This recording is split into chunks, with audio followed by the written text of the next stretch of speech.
పూర్తిగా ముందుగా మీకు అలాగే పనుల పెద్దలకి టీవీ5 వీక్షకులు నమస్కారం సార్. ఆల్మోస్ట్ నమస్కారం. ముఖ్యంగా మేమైతే గత 5 ఏళ్ల ప్రభుత్వ పరిపాలన చూసున్న వాళ్ళగా లైకింగా తలకాయ ఊళ్ళో అంతా అప్పులు చేసినట్టుగా కనపడితే చెప్పమన్నారు. కనపడలేదని చెప్పండి. ఎన్నో ప్రాంతాలు పర్యటించినప్పుడు ప్రజల బాధలు విన్న వాళ్ళగా మాకు అర్థమవుతుంది ఏంటంటే ఎంప్లాయ్మెంట్ అనేది గత 5 ఏళ్లుగా క్రియేట్ చేయడంలో గత ప్రభుత్వం విఫలమయ్యింది. ఎస్పెషలీ కంపెనీస్ ని అట్రాక్ట్ చేయడం కన్నా కూడా కమిషన్లకు కకృతి పడడం వల్ల వచ్చిన కంపెనీలు వెళ్ళిపోవడం. కొంతమంది అప్పు వచ్చేసారు, ఓవర్టేక్ చేశాను. ఎందుకంటే మీ ఆనందం నాకు ముఖ్యం. మా ఆనందం కోసం మీ కమిషన్ కోసం. కుర్రోడు కదా, కొంచెం చనువు ఎక్కువ. అలాగే jockey company, Lulu mall, Kia factories, ఇలా ఎన్నో కంపెనీస్ సార్ తట్టముఖ కంపెనీలు అంటారు. హోటల్కి సంబంధించి చేసుకున్నటువంటి ఎంఓయూ పచ్చళ్ళు, అప్పడాలు, అల్లం వెల్లుల్లి పేస్ట్, జింజర్ గార్లిక్ పేస్ట్.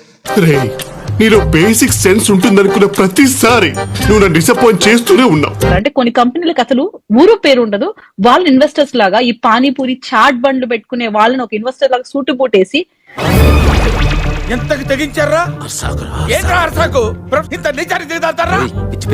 ఈ ఇన్స్టా రీల్స్ చేసుకునే వాళ్ళని, ఎఫ్బీలలో ఫేక్ అకౌంట్స్ తో వైసీపీకి బలంగా ఉండే క్యాండిడేట్స్ కి సూట్ వేసి పెట్టి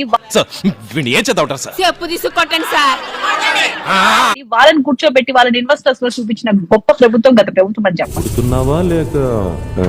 నేను రియల్ గా మాట్లాడుతున్నాను శివారెడ్డి, నువ్వు రియల్ గా ఇల్లీగల్ హీరోవి.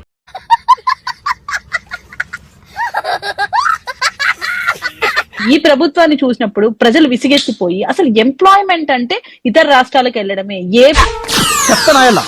నీ వల్ల కదా నా జీవితం సంకనాకిపోయింది. రానా ఏపీలో ఇన్వెస్టర్స్ అట్రాక్ట్ అయి రావడానికి ఏముంది? ఎంతైనా చూస్తే ఆస్తులు అమ్మడం లేదా తనఖా పెట్టడం. ఈ రెండింటి మీద డిపెండెంట్ అయిన వైసీపీ ప్రభుత్వంలో అసలు ఇన్వెస్టర్స్ ఎలా అట్రాక్ట్ అవుతారు? రీసెంట్ గా లోకేష్ అన్న కూడా మీకు చెప్పిన ఆడియో మనం విని ఉన్నాం. ప్రజలు నిజాన్ని తెలుసుకోవాలి. చూడండి, కంపెనీస్ అడగాలంటే గత ప్రభుత్వం తాలూకా చేదు అనుభవాలను వాళ్ళు ఇంకా నెమరేసుకుంటూ బాధపడుతున్నారు తప్ప రావడానికి ఇంట్రెస్ట్ చూపించట్లేదు. చెప్పరా, నీ వల్లనే మామా, నా వల్లనే నీకు ప్రాబ్లం అవుతుందంటే వెళ్ళిపోతారా ఇడికెళ్ళి. అండ్ ఎస్పెషల్లీ అమర్నాథ్ అనే వ్యక్తిని ఐటీ మినిస్టర్ గా పెట్టడం నిజంగా అది చాలా దౌర్భాగ్యమైన స్థితి. ఆయనకేమో హాఫ్ నాలెడ్జ్ అన్నాడు. ఆ టైంలో ప్రభుత్వం తీసుకున్న నిర్ణయంలో ఒక ఫెయిల్ చేసిన నిర్ణయం ఏంటంటే అదని చెప్పాలి. ఎందుకంటే అయినా అంత మంచి వాళ్ళు ఆ తప్పు ఎందుకు చేశారు అంకుల్? ఏ తప్పు అలా అంటే గుర్తు రావట్లేదు. ఎందుకంటే అతను ఒక చలి అనే ఒక బూచిని చూపించి సందర్భాల్లో చెప్పాను, సమయంలో దావోస్ లో -5, -10 డిగ్రీలు నడుస్తూ ఉంటది టెంపరేచర్స్.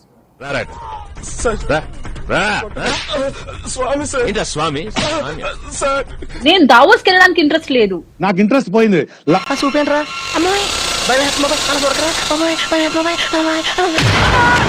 అంటే దావోస్ వల్ల వీళ్ళకి వచ్చే లాభం కన్నా రాష్ట్రానికి వచ్చే లాభం ఎక్కువ ఉంటది. ఇప్పుడు మీరు చెప్తే తెలిసిందండి.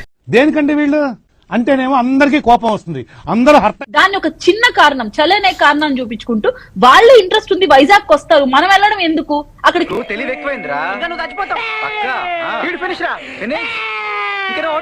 అక్కడికి వెళ్ళినా -డిగ్రీస్ లో ఉంటుంది చలి, దాని వల్ల ఏం ప్రయోజనం? అక్కడ రిపోర్టర్స్ అడిగితే సార్, అంటే ఇటువంటి దౌర్భాగ్యం నేను వినిపించాలనుకోను,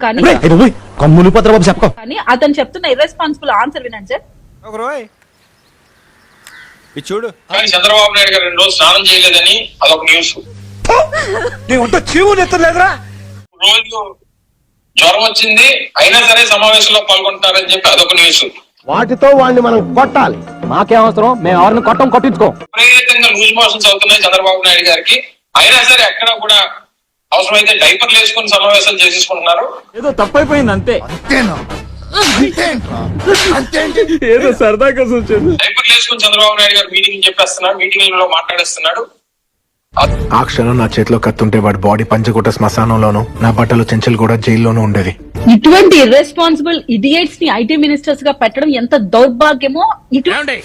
give respect and take respect. మర్యాదగా చెప్తున్నాను, గౌరవం తగ్గించి మాట్లాడొద్దు. తిట్టొద్దు.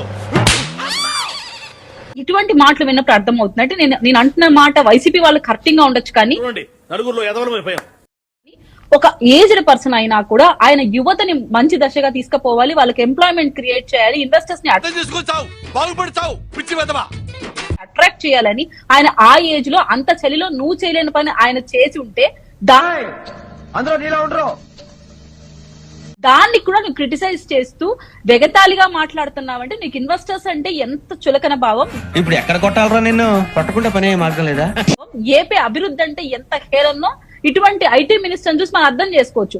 ఇటువంటి వాళ్ళ వల్లే కదా మన కల్చర్ చూడటం కాదండి మీరు చెయ్యాలంతే.